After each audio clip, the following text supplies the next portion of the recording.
Indian വംശജൻ Vivek രാമസ്വാമിക്ക് പുതിയ ദൗത്യം നൽകി ഡൊണാൾഡ് ട്രംപ്. US സർക്കാർ കാര്യക്ഷമതാ വകുപ്പ് നയിക്കാൻ വിവേക് രാമസ്വാമിയെയും ഈലോൺ മസ്കിനെയും തെരഞ്ഞെടുത്തു. പീറ്റ് ഹെക്സത്ത് US-ന്റെ പുതിയ പ്രതിരോധ സെക്രട്ടറിയാകും. CIA ഡയറക്ടറായി ജോൺ റാറ്റ്ക്ലിഫിനെ നിയമിക്കും. മധ്യേഷ്യയിലെ പ്രത്യേക ദൂതനായി സ്റ്റീവ് വിറ്റ്കോഫ് പ്രവർത്തിക്കും.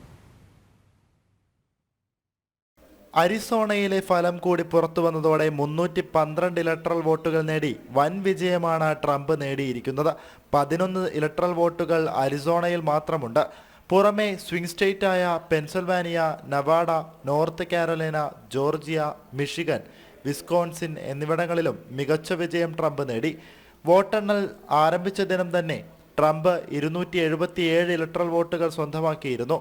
തുടർന്നും അദ്ദേഹത്തിന്റെ തേരോട്ടം മുന്നേറി ഇന്ന് 312 ഇലക്ട്രൽ വോട്ടുകൾ നേടി പരിപൂർണ ഫലപ്രഖ്യാപനം യാഥാർത്ഥ്യമാകുമ്പോൾ അമേരിക്കയുടെ മനസ്സറിഞ്ഞ സ്ഥാനാർത്ഥി കൂടിയാണ് വിജയം കൈവരിക്കുന്നത്. അനധികൃത കുടിയേറ്റവും സാമ്പത്തിക വിഷയങ്ങളും ഗർഭഛിദ്ര നിയമവും ഉൾപ്പെടെ തെരഞ്ഞെടുപ്പിൽ ചൂടേറിയ ചർച്ചയായി. ജോ ബൈഡനെ ആദ്യം സ്ഥാനാർത്ഥിയാക്കി പിൻവലിച്ചതിനു ശേഷം കമലാ ഹാരിസിനെ കൊണ്ടുവന്നതും കടുത്ത ഭരണവിരുദ്ധ വികാരവും ഡെമോക്രാറ്റുകളെ പ്രതികൂലമായി ബാധിച്ചു. തുടർന്നുണ്ടായ ജനകീയ മുന്നേറ്റത്തിൽ വീണ്ടും അമേരിക്കയെ ഒരു മഹത്തായ രാജ്യമാക്കാമെന്ന മുദ്രാവാക്യവുമായി എത്തിയ ട്രംപ് ചരിത്ര വിജയം നേടുകയായിരുന്നു.